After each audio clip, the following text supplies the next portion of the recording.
Hi, this is Mark again.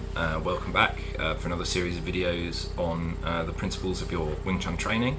And today we are going to be covering more of the sort of general phrases, and the theme that I've got today is punching, right? Yeah, punching, right?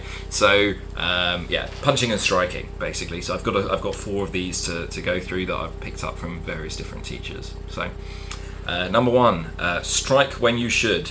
Do not strike when you should not. I know it's great. It's a very good little phrase, but it sounds almost like obviously. But you'd be surprised how many people fail in this respect. So if there is an opportunity to hit, you take it without a second thought. There are no thought, right? So as soon as the hand is lost, you spring forward. So if there is a retreat or a space or anything, you don't go, maybe I should. No, just the instinct, the muscle memory is there just to attack. So as soon as the hand is lost, spring forward, and then do not strike when you should not, which is the flip side of the coin. The yin component of this saying, which is that when you have not captured center line, when the bridge still of your opponent still remains. When they're still able to defend, when they're ready, don't strike, right? First of all, you must capture their line. First of all, you must destroy their bridge, and then you can strike, right? And these two principles, yin and yang, just repeat ad infinitum. So as soon as you've cleared the bridge, bang, then strike straight away, right? Do not pause. If there's a defense, then don't hit. Wait to clear it, recover, change position, attack again. Good. Okay.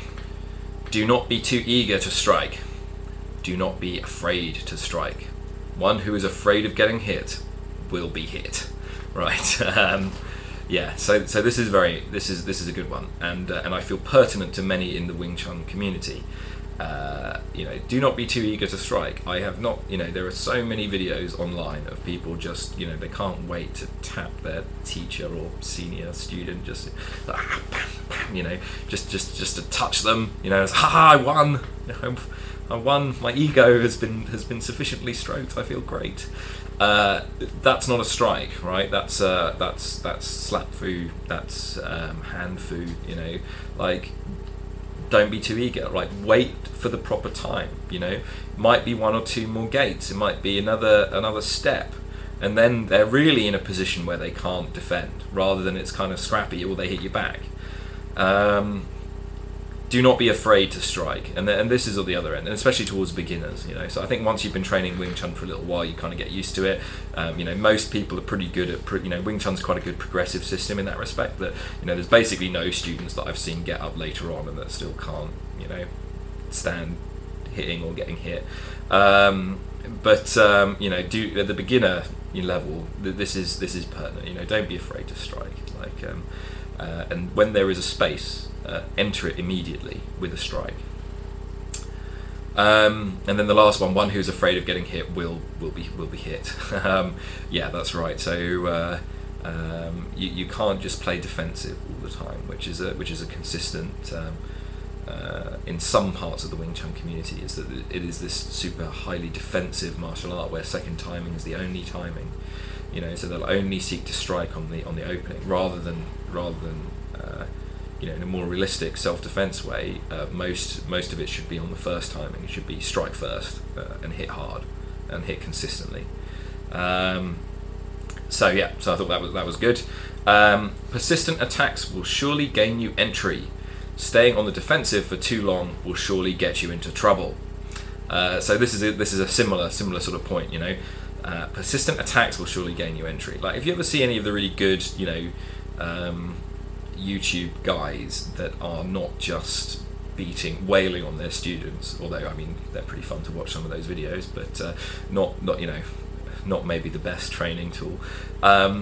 You will see that the ones that are actually genuinely challenging and pushing their students are they have the ability to change and alter their combinations much faster.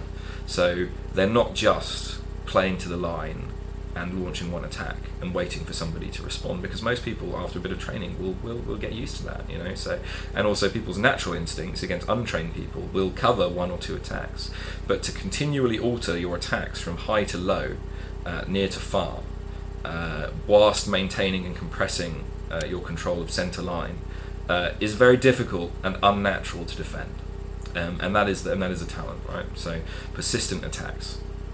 And then the other one, staying on the defensive for too long will surely get you into trouble. Unless you're Ip Chun, when apparently you can just do Bong Sao and everything will be fine. But if you're not quite at master level, that is definitely true. So all of my really good teachers, they have this, they have this grace period where you'll be training with them, and they're trying to teach you something, and they'll kind of be a bit defensive.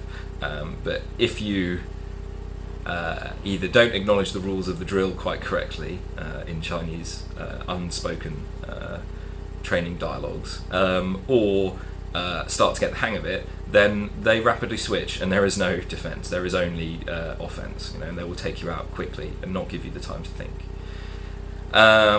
So again, there's, in the more realistic the drill, the less defensive it should be, really, to be honest. Okay, and last one, the punch begins from the heart. The staff does not make two sounds, and a kick does not miss. So this is sort of a general striking principles one. This first one, from the heart, is again, I've touched on this, sort of the bigger training philosophy idea of how Wing Chun works, with a solid base and then a upper tan tien originating force with a root. But essentially, it's also repeating the center line principle. So it begins from your center, traveling to your opponent's center, which gives you the idea of the central heart line. So the quickest way between your center and your opponent's center is along that line. The staff does not make two sounds, so it's not when you train in the staff, which is probably a bit later on for most people. It's not a kung fu action movie. You don't have 500 rounds. Basically, normally the staff makes one contact with the opponent and the opponent's weapon, if they have one, and then it makes one contact with the opponent. Two sounds, and that's it, right? It's the same principle as in Wing Chun. It's the shortest possible distance, it's the most direct, it's just on a wider arc, with some slightly more circular movements in the defense, just because of the nature of the weapon and the space. But it's still aiming for this economy of motion and as direct as possible, and that was the innovation of Wing Chun compared to a lot of other staff and spear fighting that existed in China before. And then the last one is the kick does not miss. So there's some other great ones later on about kicking, about how they're just, kicks nearly always fail, so almost a complete contradiction to this one. But it's, if you are going to kick, don't miss, is maybe a better translation of this, because kicking puts you at a tremendous disadvantage from your stance, from your posture, from your position. It's powerful and it can catch people off guard, but if you miss, you're in trouble. You've compromised your center. There's no way of getting around it. Even if you do the most conservative Wing Chun ankle kick, you've still given up one of your bases of your stance, of your tripod, right? And so don't miss, is the phrase here. All right, guys. Those are some nice aggressive sayings for you to ponder on and make sure that you punch your partners in training. And see you next time.